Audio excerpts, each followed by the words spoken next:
చెప్పాలి. ఎండ వస్తే కరిగిపోయి నవ్వే చెప్పు. కూర్చోనవ్య. నెక్స్ట్ సురేష్, ఏది అన్నింటిలోకి కాంబినేషన్ ఏం వేస్తారు? టమాటా. నెక్స్ట్ లేక లేదు చెప్పాలి. ఏది కట్ చేస్తే మనం ఏడుస్తాం? ఉల్లిపాయ.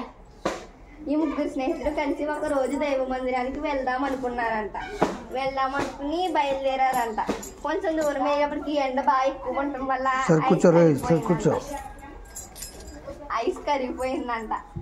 ఐస్ కరిగిపోయిన తర్వాత ఐస్ చచ్చిపోతుంది కదా, ఇంకా పుల్లోడే వెళ్ళిందంట. ఐస్ చచ్చిపోయిందని ఇంకా ఉల్లిపాయ టమాటా కలిసి ఏడ్చారంట. ఎలా ఏడ్చారు? ఉల్లిపాయ టమాటా కలిసి ఏడ్చారంట. సగం దూరం వెళ్ళేటప్పటికి టమాటారంట సైకిల్కి ఇచ్చేసిందంట.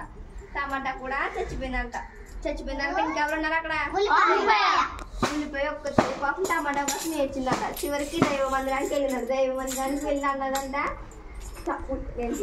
ఐస్ క్రీమ్ చచ్చిపోయినప్పుడు నేను టమాటా ఏడ్చాను, టమాటా చచ్చిపోయినప్పుడు నేను ఒక్కదానే ఏడ్చాను, మరి నేను చచ్చిపోతే ఎవరు ఏడుస్తారని దేవుని అడిగిందంట. దేవుడు అన్నాడంట, నిన్ను చంపిన వాళ్ళే ఏడిపిస్తారు అన్నారంట. అందుకే కదా